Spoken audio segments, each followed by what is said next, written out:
which is the next thing that this House should push for, so that disbursements are made according to the schedule that we are going to come up with, Mr. Speaker. While at that, we must also tell our governors, the 47 of them, that the enhanced amounts must be used more for development and not on labor, on wage bills, Mr. Speaker. Because we have almost every other county, none has been able to abide by the 35% requirement, because, Mr. Speaker, they are required to maintain the wage bill at 35% of their total resources. And, Mr. Speaker, I request that you may ask the minority whip and the chair of the mediation committee to also give us some peace so that we can be able to prosecute our issues. So, Mr. Speaker, the disbursement schedule will be very important.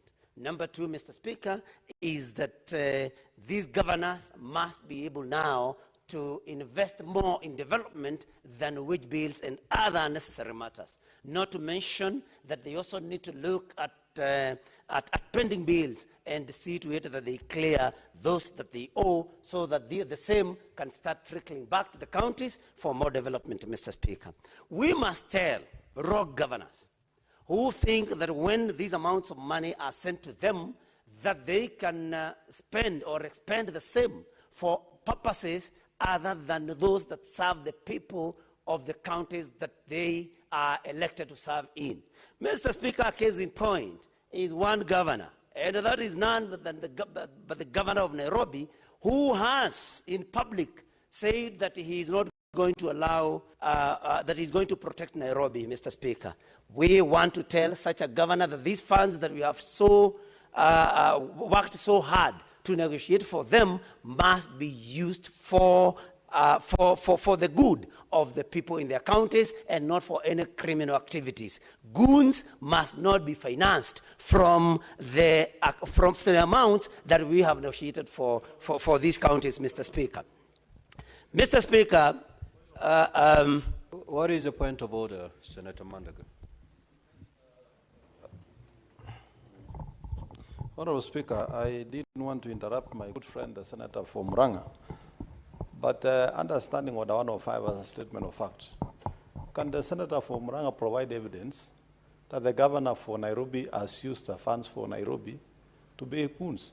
Honorable Speaker, we have not even released this money. We are just debating on what is going to be shared, and the governor, the Senator is making statements that I believe are not of fact. Can he provide evidence to the same? Honorable Speaker, the governor for Nairobi is within his rights to protect the property of the business people in Nairobi. We have witnessed the destruction that is happening. Business people are losing their capital. Honorable Speaker, wouldn't it be the responsibility of the governor to ensure there is a thriving, conducive business environment?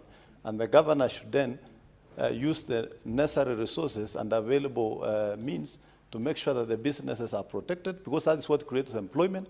The biggest problem we have in this country is unemployment. How do we destroy what we have in the pretext of... You've made your point of order known. Senator Newton. Thank you, Mr. Speaker. I think the former governor for Uasin Gishu, I think he still suffers from the hangovers of having been governor in Uasin Gishu. And for that reason, Mr. Speaker, he forgets that he's a senator who is supposed to defend devolution in counties and not to defend other governors. And then the point of order raised, Senator Newton, you've made an assertion to the effect that the governor of Nairobi is using resources to pay goons. Thank you, Mr. Speaker. Do you have evidence to that effect? Can you substantiate that statement? If yes, proceed to substantiate.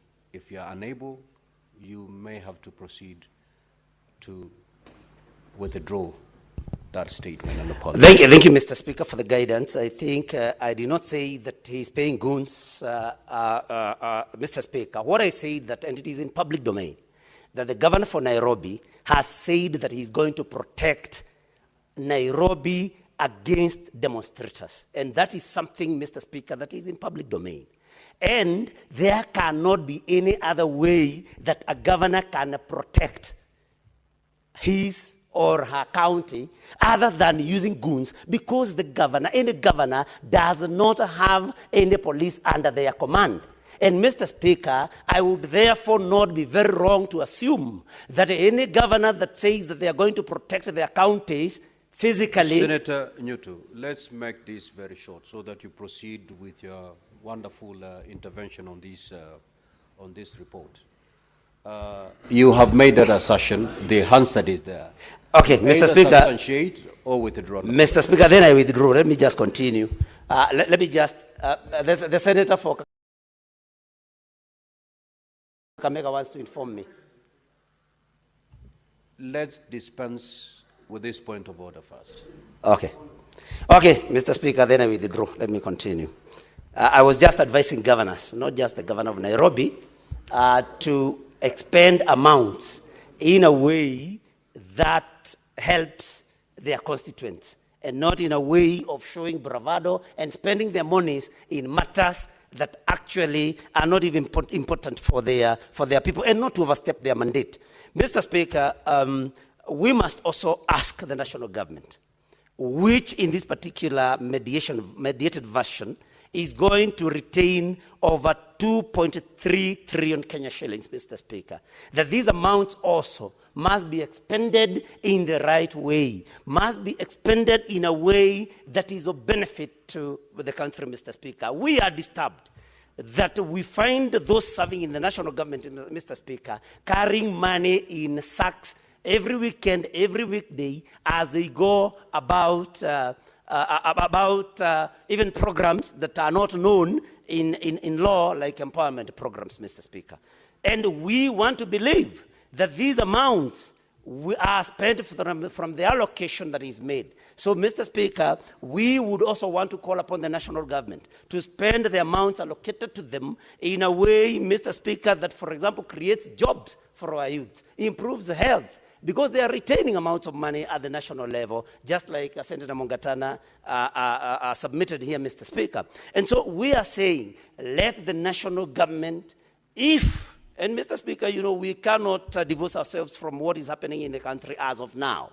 Because, Mr. Speaker, we have had very many losses, loss of life and loss of property, destruction of property, especially on the day before yesterday when there were protests, Mr. Speaker. And we would have wanted to see a situation where public funds are spent in protection of life and property, Mr. Speaker. And on this, I also want to call upon the national government, probably to invest more. If they need more police officers to maintain law and order, that then such is done, instead of failing in their duty and then blaming particular people and profiling some communities on something that is of national importance. Let us have more police officers, that is what we need, because the allocation has been made. Mr. Speaker, let us invest more in intelligence and to avoid most of the things that we are seeing here. And Mr. Speaker, we must also say that because we have had some very unfortunate happenings in our country, I think in the last about 72 hours, that we condemn in the strongest terms possible any loss of life, any destruction of property, because, Mr. Speaker, we must call some of these things out, because this is not the way to go. And we must call upon the CS for Interior, that we must be more responsible, Mr. Speaker. He appeared in this house just the other day about a killing, and Mr. Speaker, all of us are very disturbed to hear the CS calling on the police to shoot, to kill, giving them an order to shoot and kill, and even referring to some other authority above him, and we do not have to be very smart to know what that authority is, Mr. Speaker. And so we are saying that this is our country. All these monies that we are allocating to the counties, if there is no peace in the counties, then it will all be in vain. The national government must ensure that every person is safe, that every business person is safe, and they must not hide in the sand and blame somebody after things have been done. We have national intelligence services. They must be able to unfoil anybody, any plan to destroy life or property. For them to come and cry crocodile tears, Mr. Speaker, that is not something that we may want to allow. And it is important, as I sit down, Mr. Speaker, in support, to say that we live in this country, we exist in this country, not at the pleasure of anybody, Mr. Speaker. We are here because God placed us here, and we have a right to be here. We may serve in the cabinet at the pleasure of somebody. We may serve in the president in some appointments at the pleasure of somebody, and that is especially the president. But we do not live in this country at the pleasure of the president or at the pleasure of anybody else, Mr. Speaker. We live here because God placed us here. Let us build a good country for all of us. Thank you, Mr. Speaker. I support this particular version. Senator Tabitha Mutinda.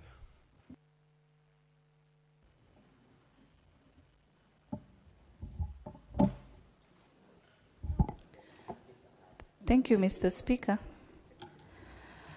And I want to also extend my appreciation to my colleagues whom we were with during this mediation process for the division of revenue led by my Honorable Chair, Honorable Boni, Senator Mungatana, Senator Eddie, among the other team.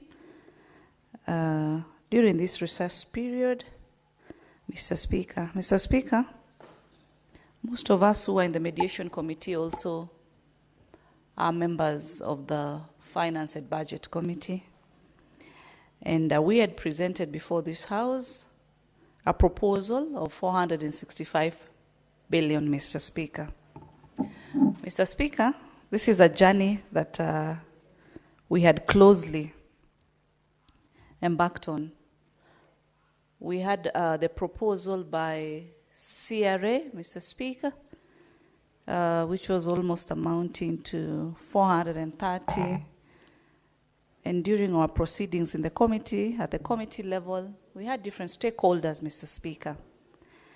And they had different proposals. And actually, the governors, through the COG, they had a proposal of about 536 billion, Mr. Speaker. Mr. Speaker, for us to have proposed the 465, it was not just from the blues, but we were guided by the facts as far as the key issues were concerned, starting with the issue of the housing levy, Mr. Speaker, deductions which amounted to a need of 4.1 billion. We had also the needed, as Honorable Mungatana has talked about, the issue of the KIPES issue. And the KIPES issue amounted to about 11.8 billion, Mr. Speaker.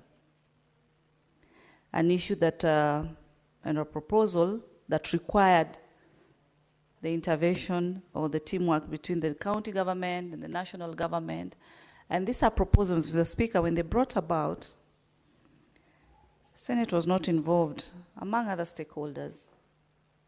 And during our discussion and our mediation process, Mr. Speaker, we were actually able to agree that we remove this budget of about 11.8 for the KIPES. As we speak, about 18 counties have started or have benefited partly with what the initial allocation. And we say the other counties can wait so that we prioritize these budgets for the 18 counties that have commenced the KIPES construction so that they focus on the completion. These are some of the figures that we agreed and said we can remove the KIPES project allocation of about 12 billion, Mr. Speaker. But, Mr. Speaker, the issues of enhanced NSSF contribution, which amounted to about 6 billion, the issue of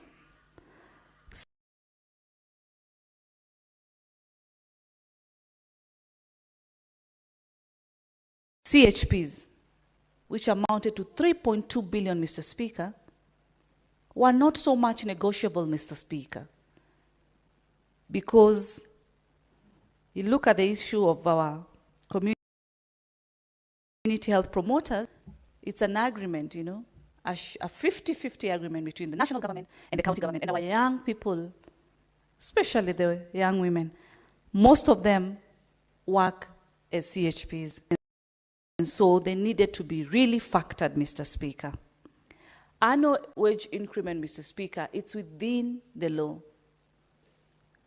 The other critical thing was the basic salary increment as per the doctor's CBA, which amounted to 3.5 billion, Mr. Speaker.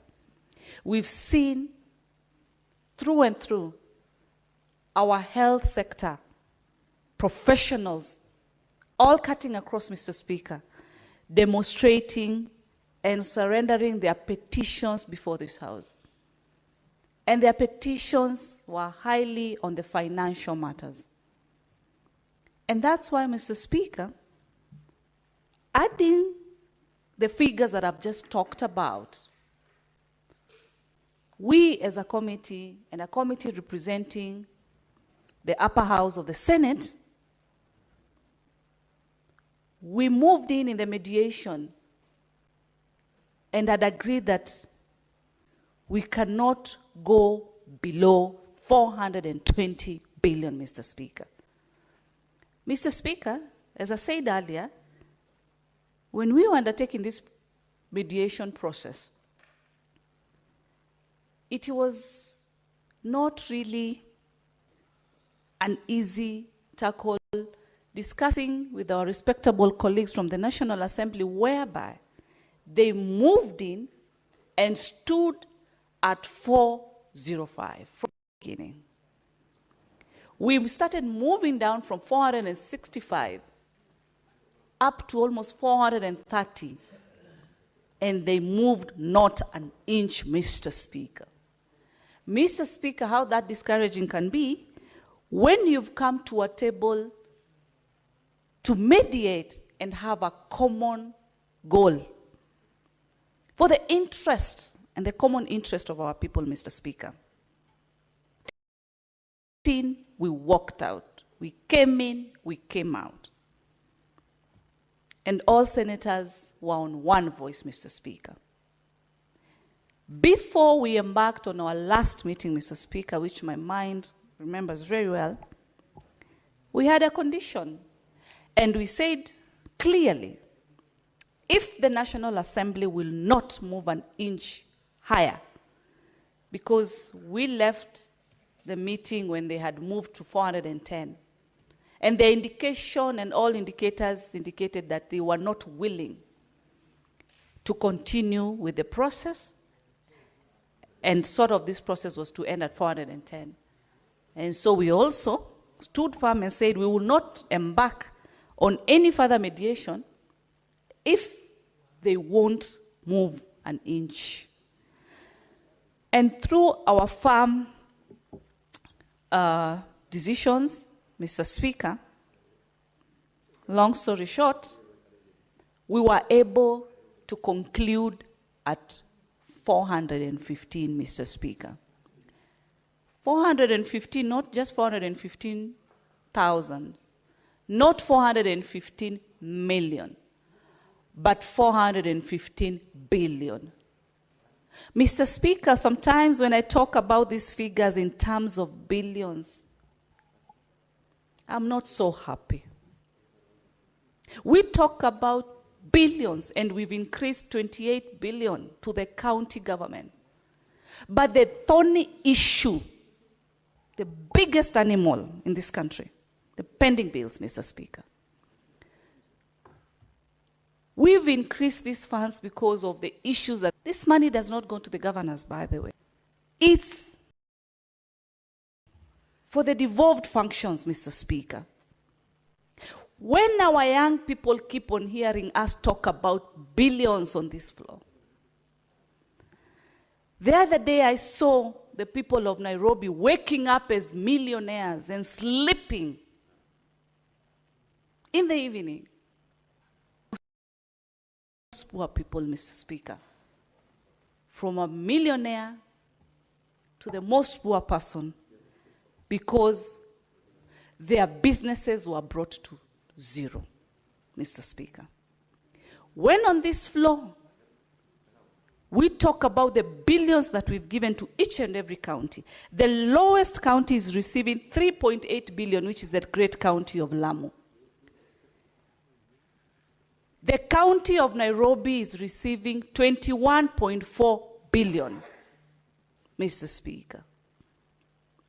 And still our people economically are having challenges because money is not rotating, especially because of the issue of the pending bills, Mr. Speaker.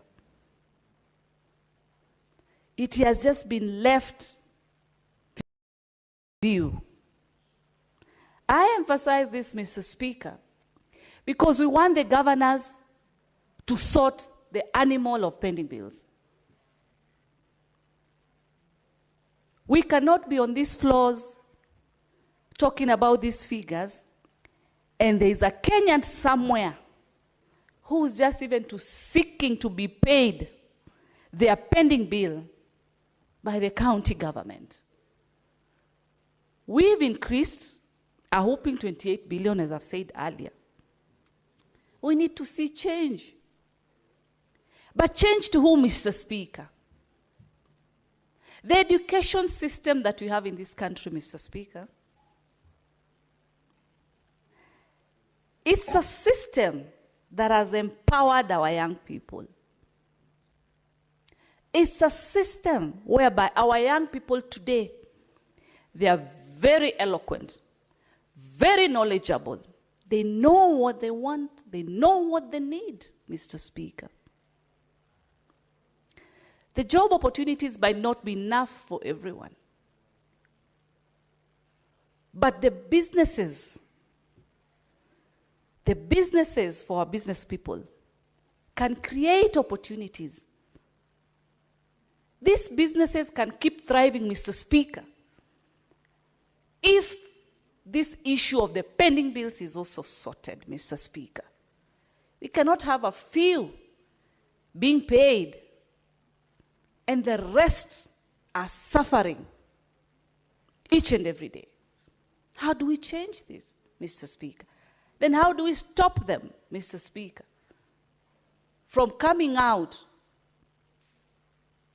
We've educated them.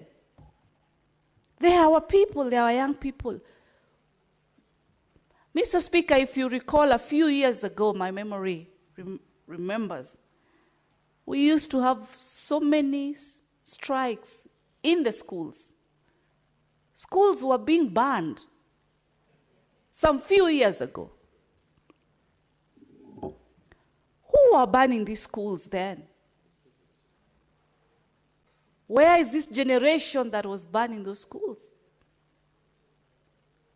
Very educated out here, Mr. Speaker.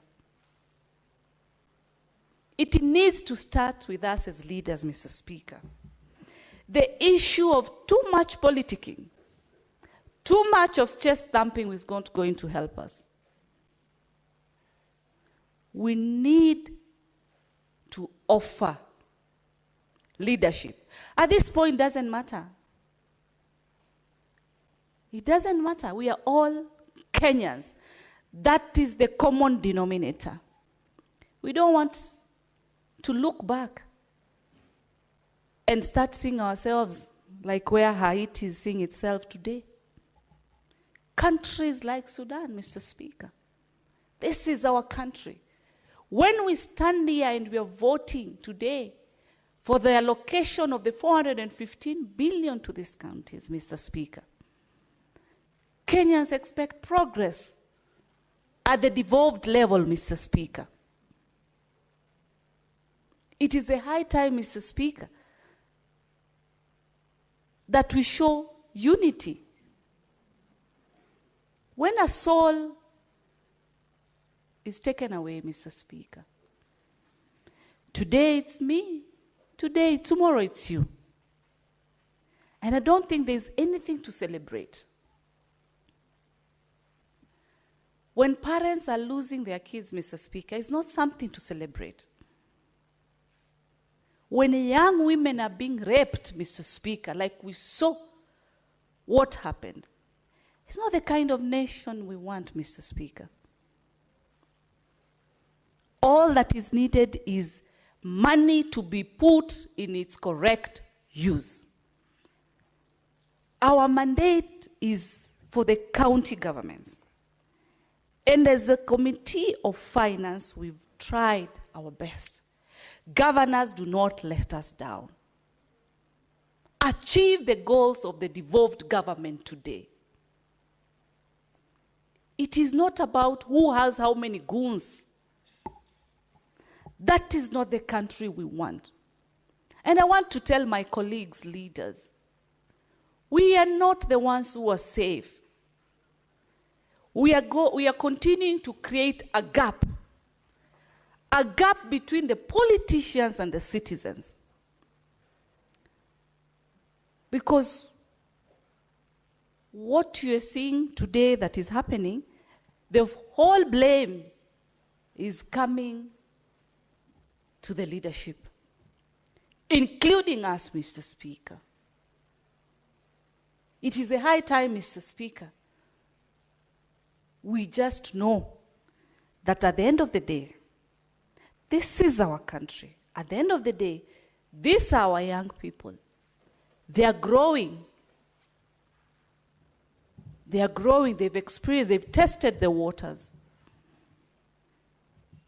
There needs to be financial progress, economic progress, Mr. Speaker. Us as a Senate, we've done our part. Let the county governments do their part. National Assembly oversights the executive. Let them do their part.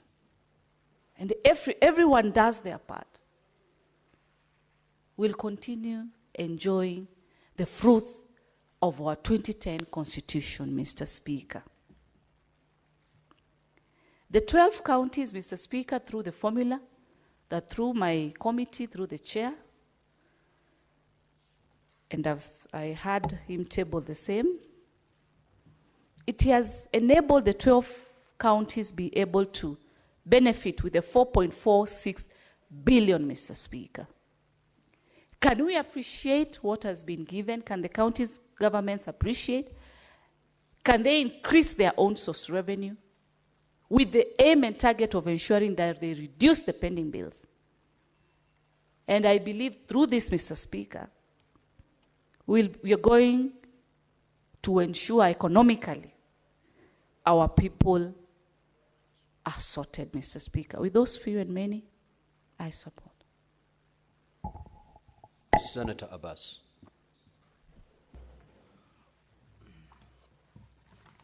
Thank you, Honorable Speaker. Honorable Speaker, I also want to join my colleagues to support the report of the mediation team. Honorable Speaker, I think this is a very commendable work. However, having said that, it's a very unfortunate situation. Every financial year, we're going for mediation. And this is a constitutional right for all the counties and the people of Kenya. But the unfortunate thing is that the National Assembly, our colleagues in the National Assembly, have taken these budget issues as part of their property and their responsibility.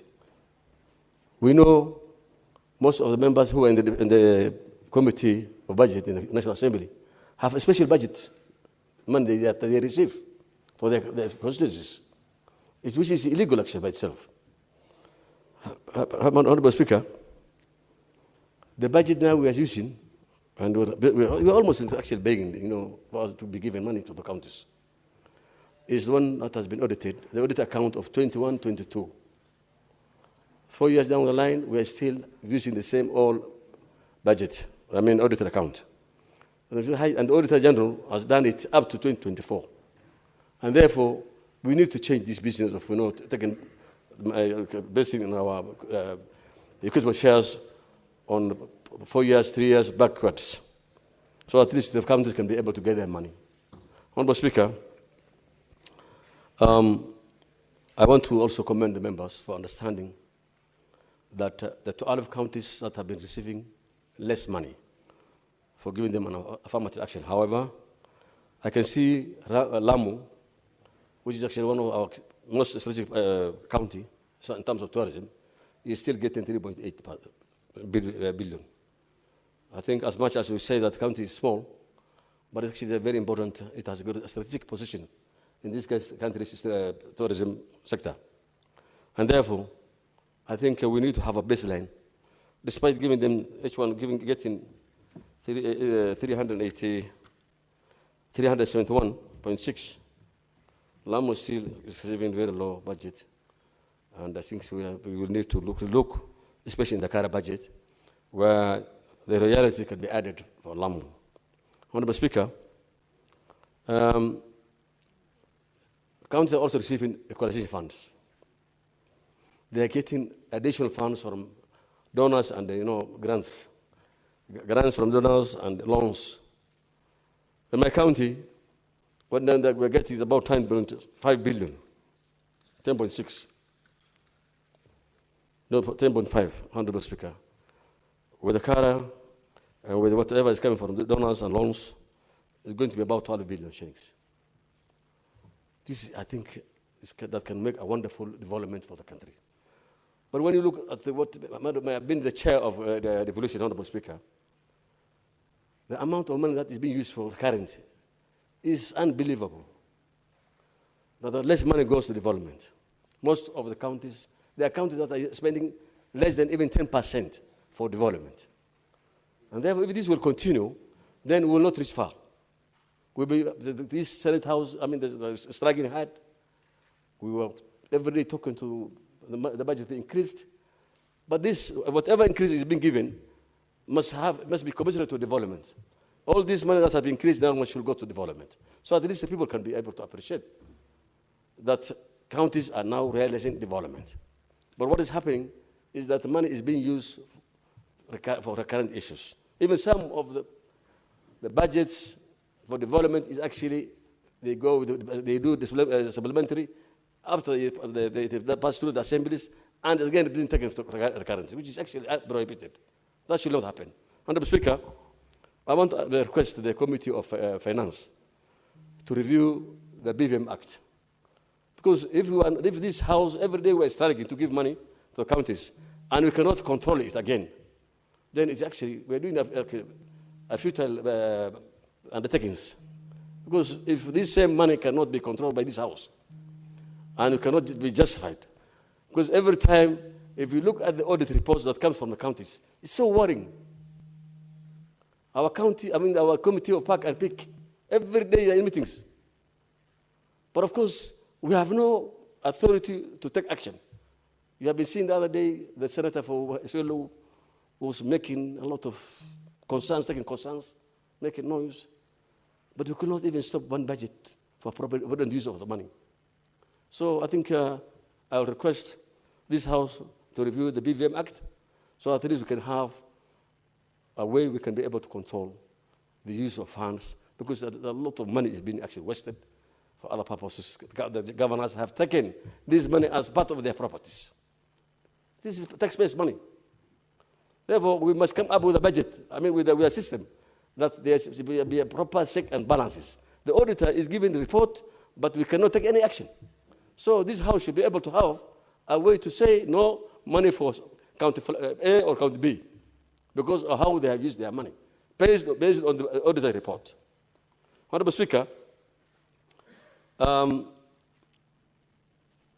counties have also been given money, the RLMF money for roads.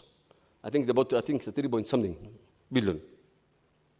So if you go look at the entire things, counties are getting at least good money now. However, that doesn't mean that they don't deserve more money. One other thing, Honorable Speaker, people, the on-source resources is actually minimal again. There are no efforts being made by the counties. They're only relying on the equitable shares. And that should not happen. I think the next budget should include a certain % for every county to at least raise their own resources. Because the OSR that they collect is again being used without any accountability. And therefore, the counties collect a lot of money. So in the next budgeting, the OSR, the on-source resource funds, must be accounted for, so that this can be part of their budget.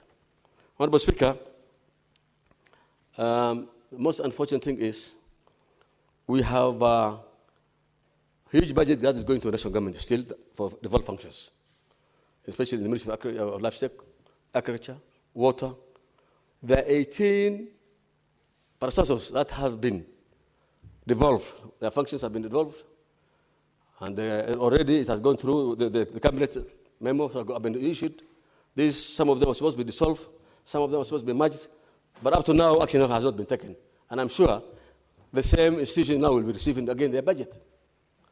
Instead of taking that money back to counties, the national government is still clicking on the same institutions that the cabinet memo has been given. And therefore, I think those budgets will be returned back to the counties. Honorable Speaker, one other thing which is hurting the economy of the people of the counties is the bendy bills. Honorable Speaker, there be no bendy bills, because if money is being appropriated, the only time maybe a county should have a bendy bill is maybe towards the end of the period before the election years. But you know, we're having the budget, the bendy bills are increasing gradually. And then the money is already available. What the counties are doing is they're doing budgets, they have development funds, they have recurrent funds, and then always money is being used for development, and it's not paid in right time. My own county today, we're saying it is between 5 to 7 billion. And I don't see why that money should be there by this time. I expect that money to be reduced gradually. As every year, financial year, that money should be able to reduce, but it's increasing instead. Honorable Speaker, many Kenyans have lost their money. Many Kenyans cannot even vent for their children. Many Kenyans have closed their business because many bills are not being paid by the counties. Therefore, we want this House, this Senate must help the Kenyans who have lost their properties, who have lost their money, who have been, they are the mercy of the governors. Governors don't even care about it now this time. There are so many. One county alone has 146 stall projects, Mr. Speaker. 146 stall projects. I don't understand how. Why should you be having 146 stall projects in a county? Why do you want to do things haphazardly? If you cannot complete it, then you don't need to do it. To construct any infrastructure. So, for Honorable Speaker, as much as we appreciate that the county must be given money, there's a lot of unbelievable use of leverage of money and planned development, bendy bills, huge bendy bills, and I think I'll request this House that we must come up with actionable plans that we can be able to save Kenyans who are losing their money, who are losing their properties, who cannot get their money, and who are going hungry today because they cannot afford to take care of their families. With those few remarks, I wish beg to support the bill. Thank you so much. Senator Olekina. Thank you, Mr. Speaker. Mr. Speaker, when I walked in here, my first instincts were to oppose this mediated version of division of revenue between the national government and the county governments. But in our culture, we normally say, don't fight me before you speak to me. So I took the liberty, Mr. Speaker, to go and engage with the chair of Finance and Budget of the Senate to be able to understand the reasoning behind them accepting to deviate from, number one, the 465 billion that this Senate had passed, and number two, from the position that we had taken in the agreement between the party of ODM and the UDA in terms of working together, which was to be able to send 450 billion into our counties. Mr. Speaker, one of the things that the chair shared with me is a reality that in most cases, even the money which is allocated to the national government, that money is only good on paper, but in reality, that money is never there. And what I can see from the mediated version is that the national government will keep about 2.3 trillion shillings, while the county governments will take about 415 billion. The reality is that in most cases, you will find that, Mr. Speaker, the money which is allocated to national government, it is only good on paper, but the reality is that it's followed by several supplementary budgets that are never met.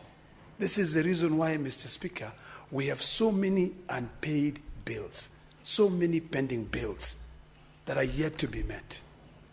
Mr. Speaker, if there's one person who is very happy today, it's me. I'm happy because of only one factor when it comes to the issue of budgeting for nation building. This is the only budget in the history of this parliament that has not factored in money from the International Monetary Fund, the IMF. You know, I long for the time that we can be able to build our own source revenue and free ourselves from shackles of the Bretton Woods institutes. I'm one of those people who do not subscribe to their thinking at all. And I'm happy that this budget, the national government, has been able to go down by 200 billion, which they were expecting to get from the IMF. And I wish that IMF do not fund Kenya. It is about time that we learn on how to live within our means.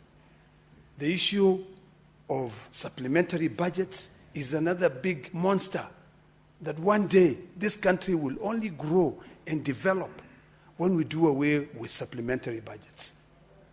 You can have paper money, 2.3 trillion, but at the end of the financial year, you don't end up spending that money.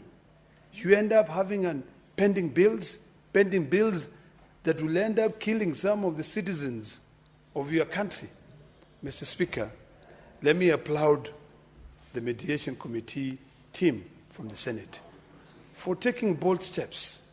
Because, Mr. Speaker, I've been in this Senate now for about 7 years, and I can tell you that this is the single most increment of money that is allocated to county governments since I've been here within a year. I'm wondering, Mr. Speaker, why am I being given time? Thank you. I hope that was not intended. It was just a mistake. Mr. Speaker, getting 28 billion additional from 387 to go to counties is something which is commendable. During the last few years when we were there, when we voted 13 times to be able to agree on a basis of the third formula to share revenue between national government and between the county government, the only amount that we are able to move to is making sure that there is a base of 370 billion.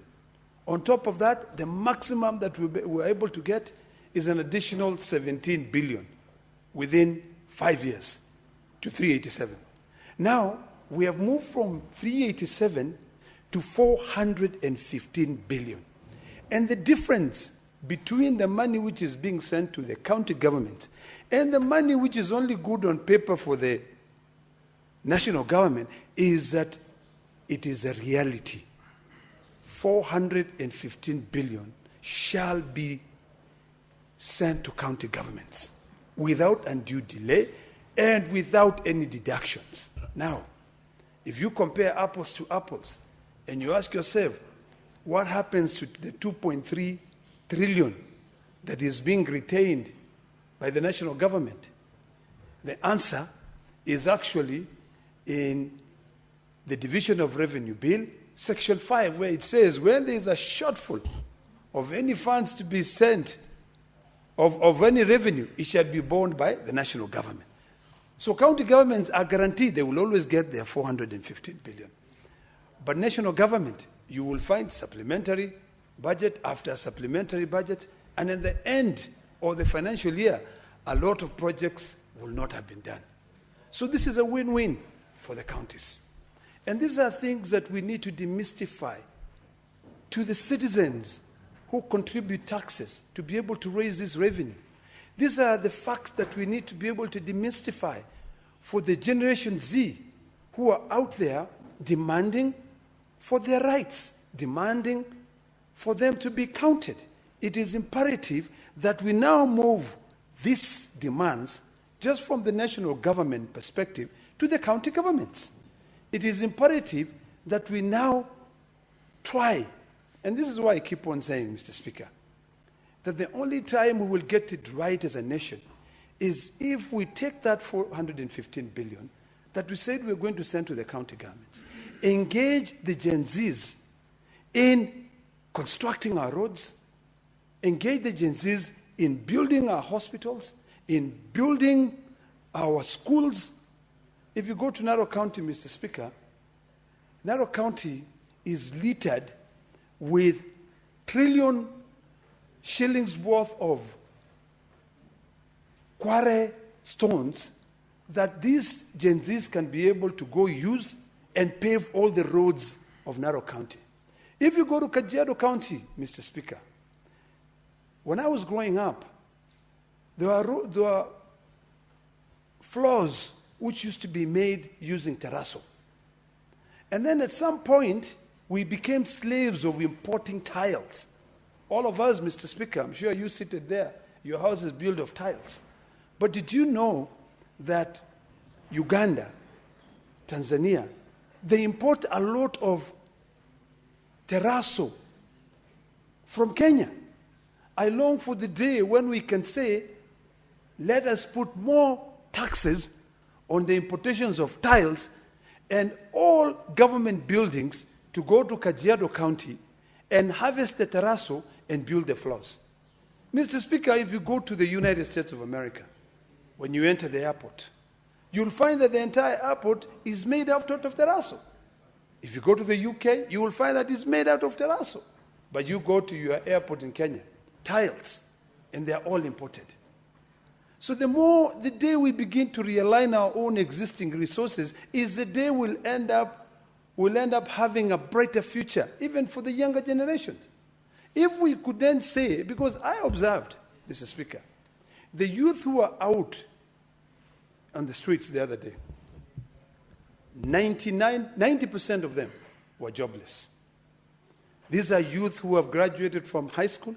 Their parents do not have money to take them to university. These are youths who have graduated from the university. They have no jobs. But if we could then look back and have a conversation within ourselves and be realistic, the way this committee on mediation, on the division of revenue, found themselves with no other option but to be realistic, that save for the money that is going to counties, the money which is being retained by the national government may not be reality. Is the day, Mr. Speaker, that we can be able to solve problems. We must be realistic to the fact that all these resources that we are raising locally, the resources that we are saying, the 28 billions that we are now saying, let's send them to counties. When I was engaging with the chair told me something which I thought was leadership. Leadership. That it got to a point where he said, you know what? We are walking out of this mediation. And this, because the National Assembly had said, we cannot move beyond 409 billion. So when they walked, and he said, I will not reconvene. The minimum I want is 420. And the first thing that came to mind is that I remember I was seated here when the media was awash with news that the then governor of Mandera was pushing, funding people so that we make it difficult to ensure that their county does not lose money. When I sat down with him, he said, what we were fighting for at that time is to make sure that there's no county that has been left behind. When he refused to go back to the mediation committee until the money went up, what he said, even if I'm to go and sit and reconvene this meeting, the least I can be able to agree to is by making sure that small counties which have been left behind, West Pokot, I think is one of the small counties, Elgeyo Marakwet is another county, Vihiga County is another county, get affirmative action. So if you guys are not willing to increase money Out of the 4.49 billion that you're saying, that is the only thing you can do. The only way that I can sit here is by realizing that these small counties, and remember, Mr. Speaker, the chairperson is not from Elgeyo Marakwet. It's from a different county. He said, increase the money. Lucky enough, he came down to 415 billion, which took care of the 4.46 billion that was given as an affirmative action to smaller counties. That is leadership. And that is what we need to fight for. And that is the reality that we need to be talking about, Mr. Speaker. So, Mr. Speaker, as I stand here today, I'm quite happy that the Senate, which is the House of Union, these good, distinguished men and women who went there to sit down to discuss, to defend the counties, ensured two things. One, that for a single year, the fund moved to 28 billion. That supported all our county. Mr. Speaker, as you can hear, my voice is not very good because of certain challenges. But I had to come here today to support this because I know that the people of Narok County will be able to get more money during this financial year. I know that the people of Elgeyo Marakwet, with my vote, will be able to get more money. The people of Embu, the people of Tharaka Nithi will be able to be given money. And so as the people who come to Nairobi to try and make a living will also be able to get additional revenue. So, Mr. Speaker, as I support this, I also want to make a few statements based on how we move forward. It is imperative, Mr. Speaker, that we now become cognizant of the danger that we are facing if we continue ignoring the plight of the Generation Z. Generation Z are speaking a language that most of us do not understand. Not because we do not want to understand, but because we choose not to understand. Because most of us have already lined our pockets. Most of us live in manicured mansions. Most of us drive huge cars. I'm sure there's no single senator here who does not drive a car which is less than $70,000 or maybe 10 million shillings. That's a fact. It becomes difficult sometimes for us to understand the problem that the Generation Z are facing. They're not sure of tomorrow. They're not sure of tomorrow. You know, yesterday, Mr. Speaker, I read somewhere, and I was trying to write to respond to it. But I said, you know what, I will drive down to Kajiado to go to Eldam at home off this senior, distinguished gentleman called Atwoli. When he said that it's about time that we move the animals from the Nairobi National Park and move them to Masai Mara so that people can encroach into the national park. When I heard that, I was livid, Mr. Speaker. And I said to myself, what has come of this old man? Is it that he does not see the danger caused by rural-urban migration during this time when we in the Senate are fighting to send more money to counties? And it dawned on me that everyone is looking at Nairobi as the only place to run to. So it's about time, Mr. Speaker, that we either engage and really amend the Constitution to empower the Senate more, to empower the counties more, so that we stop this rural-urban migration, or the national government takes a journey of building new cities where people can be going in. But the thought of turning the National Reserve, Nairobi National Park, into a concrete jungle is something we should not be even entertained. So, Mr. Speaker, as I conclude, let me once again appreciate the work of Senator Ali Roba. I have known Ali Roba for quite some time, and I appreciate his diligence, his agility, and dedication to service. Being here, if I was to come here and fight to defeat this, it will not benefit him or me. The reality is that we have to understand the circumstances that we live in. I appreciate the work that you've done in sending 28 billion, additional 28 billion to counties. And I'm quite happy. And I hope that we can continue with this trajectory of making sure that we don't factor in what comes from the Brethren Institutes. If the day we say goodbye to IMF and World Bank is the day we'll begin developing as a nation. Our laws should be and shall be determined by our circumstances, but not other external circumstances that influence the way we make decisions in this country. That is critical. Because if we have to develop legislation, if we have to make laws based on what other jurisdictions or other governments think of, there's no way we'll ever be able to move out of these shackles. I was perplexed, Mr. Speaker, as I sit down, that today I had a young man, actually, there were about 3 of them who applied for visas to go to the United Kingdom. And the decision to award that, and this was through a government-funded program. So the government of Kenya was actually paying to train those people to be able to come back here and support this country. But a decision was made in Pretoria that even if the government is funding you to be able to go to the UK and study and come back and work here, the money that you have in your account is not sufficient to support you, even if that was being paid by the national government.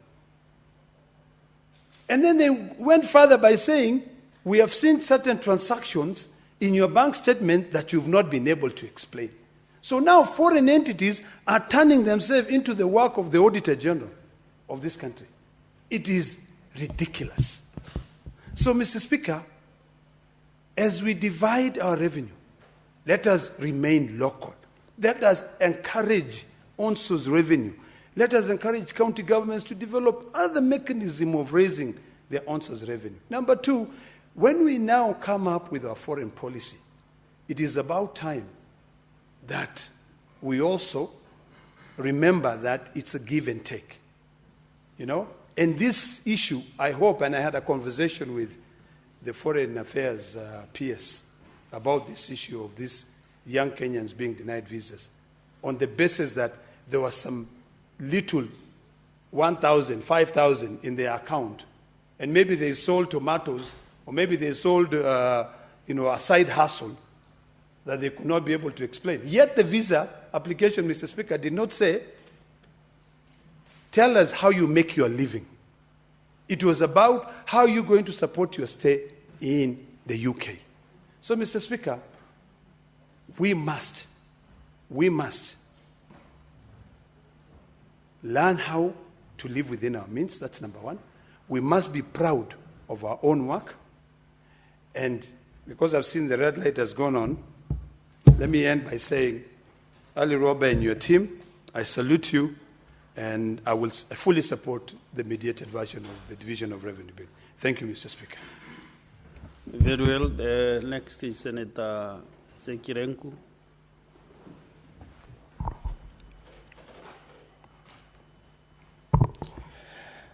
Thank you very much, Honorable Speaker. Let me also take this opportunity to contribute this motion on the equitable share to counties. Honorable Speaker, I want to support this motion and say that this is a great achievement to the mediation committee led by Honorable Senator Ali Roba. And I wanted to say that I think in the history of counties and of the Senate, to have increased over 28 billion to counties, I really want to echo this and believe that this money that is going to counties will be used in the proper and prudent manner. by governors. Honorable Speaker, this proposal, as indicated before, we have debated in this House where we requested 465 million, CRA coming up with 430, National Assembly and National Treasury coming in with 4 or 5. Within the proposal negotiated amount, we believe that something must have been on the table, and there must be some war between the two committees. Honorable Speaker, it is a time we really want to know what is happening every other financial year, year in, year out. Honorable Speaker, we budget every year, but what is the impact of every financial year? In a scenario where we have functions that have been devolved, like health, agriculture, water, roads, trade, education, but again we don't see monies coming from national government trickling down to counties, because I don't think there is money that is being used yet. In the Ministry of Health, we have a huge amount that is allocated health in national government, yet we are getting a very small percentage in the ministry, in the health sector in counties. What about the rest of the monies that is left in national government? Honorable Speaker, we find national government again leasing equipments to counties. You go to agriculture, we don't see anything being done in counties by national government, yet seems like it is it's a function that is shared between counties and national government. These are things that we really need to think about, Honorable Speaker. Water. Honorable Speaker, you remember that there was a request or a proposal by Kenya Kwanza administration that they will make 1,000 dams every financial year. Honorable Speaker, where are these dams? Yet this money that is going to counties will not be able to make 1,000 dams. Where are the monies that is left in national government? These are questions that we need to ask. As much as we also sent money to counties, we also want to know, because, Honorable Speaker, these functions are functions that have been devolved fully. And we have money, over 3 trillion, left in national government to allocate to each and every department, every ministry. Honorable Speaker, education is also another mess ministry. We allocate a lot of money. We don't see full scholarship to our students. We don't have free education, as we call it. So we have a lot of challenges, Honorable Speaker, that needs to be discussed. We need to change our policies. We need to change the constitution if that's need be, because we find that we have a very big gap, Honorable Speaker. As we look at the issues where governors need to be prudent to this money that we have sent to them today, Honorable Speaker, the kind of pending bills that is realized in these counties, we don't know why it's coming. We don't know why they increase, there is additional pending bills every financial year. Honorable Speaker, and complete projects in our counties. So we have a lot of problems in our country, yet we allocate money to counties and national government as well.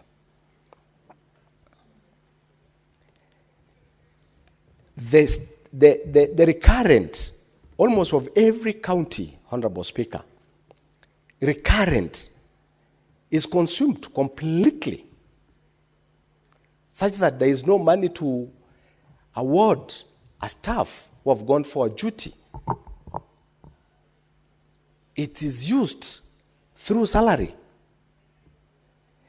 It is hardly for us to see a county that has allocated 35% of recurrent. They are almost going to almost 50%. Honorable Speaker, this Senate has a lot of work to make sure that governors use the money that has been allocated to them in a proper way, because most of our people do business in counties, Honorable Speaker, and now they find themselves in trouble. Auctioneers going to each and every person who have done to counties' homes to sell their properties, with a lot of humiliations, stress coming to our business people, traders within our counties, Honorable Speaker.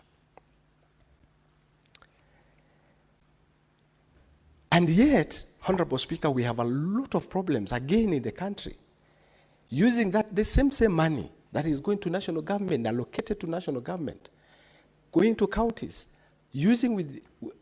allocating or even using that money in a wrong way. That is why we have people who can manage to finance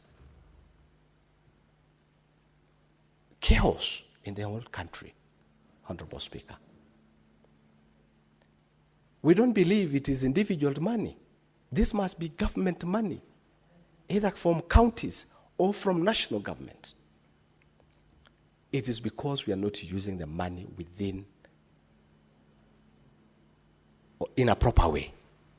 Honorable Speaker, I want to support this motion by saying that the committee of Mheshimiwa Honorable Ali Roba has done a fantastic job. My county now, I'm proud that we are getting more than 550 million, 449 million more. I would really happy to see pending bills being paid, municipalities getting money, development completed. These are the kind and the hope of this house, that governors must use this money in a proper way. To get 8.8 billion, Honorable Speaker, in Kajiado, we're going to see development, pending bills paid, municipalities getting money, completion of projects, Honorable Speaker. It's very key. Honorable Speaker, this is the last year almost of our term, probably because we only have one other financial year. And this other one financial year will be over a year of campaigns and everything. But if governors can really sit down and properly manage this financial year of 2025-2026, that is the only way they will not leave counties in trouble, Honorable Speaker. This is a very important year for development. An interrupted year, financial year, Honorable Speaker. It is important that governors sit down with their management, the executive, and within their county assembly to make sure that this financial year that they've received more money is used within the proper means. Honorable Speaker, I support this motion. Thank you very much. Thank you, Senator Lenku. Since there is no other senator wishing to contribute, I will call upon the mover to reply.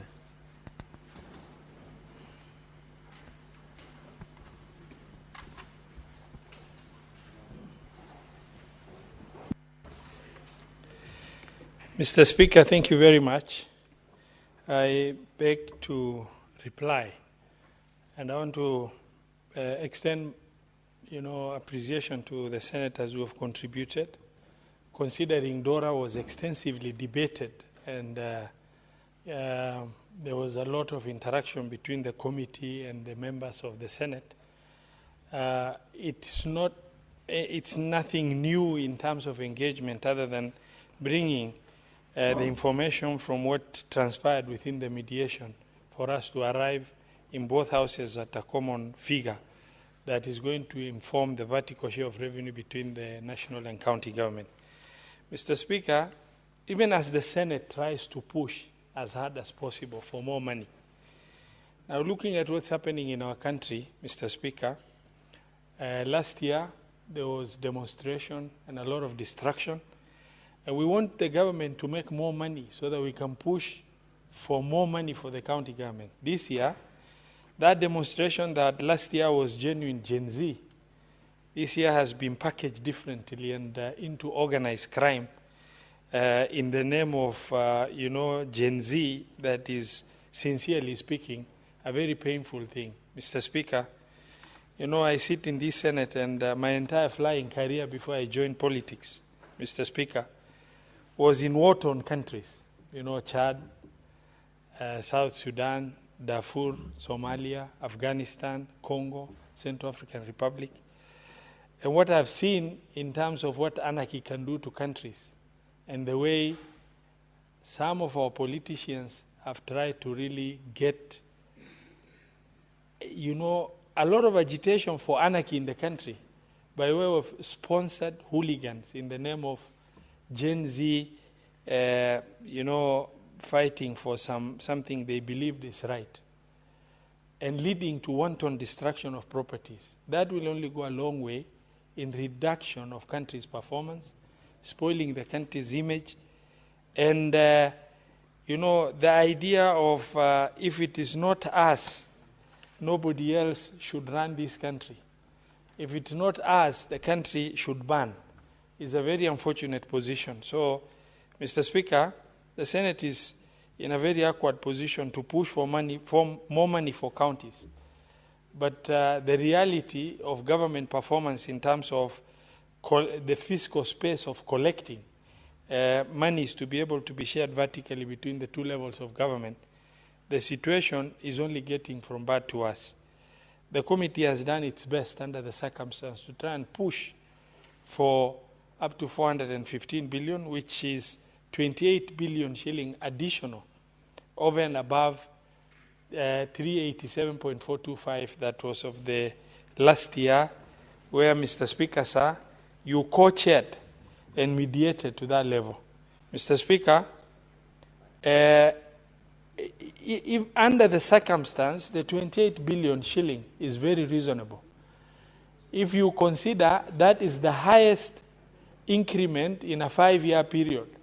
If you look, the last reasonable adjustment of county government shareable revenue happened in 2020-2021 when the third basis of revenue sharing was being discussed. And at that time, Mr. Speaker, sir, it moved from 316 to 370, which was about 54 billion shilling increase. Between 2021 now to 2025, 2026, Mr. Speaker, the 2025, 2024, 2025, the total increase has marginally just increased from 370 to 387.425. Now, moving from 387.425 to 415 billion, an increase of over 28 billion shilling, is commendable job under the circumstance within the country and the environment we are in, where peace should have contributed to more collection of revenues, and perception within the country in terms of how we are perceived and seen as a nation would have helped in attracting more foreign investment and help us get more sound growth of our revenues. And Mr. Speaker, as I reply, I wish to also thank the Senate for their wisdom to agree with the committee that these smaller counties, about 12 of them, needed some affirmative action within the formula. And the 415 guarantees the position the Senate approved, the 12 counties to get 4.46 billion. Mr. Speaker, I beg to reply and request, pursuant to Standing Order 66.3 of the Senate Standing Orders, that you defer putting of the question to a later date. I thank you, and I reply. Well, Chair of the committee, I really agree with you, so we defer the putting of the question until the next sitting.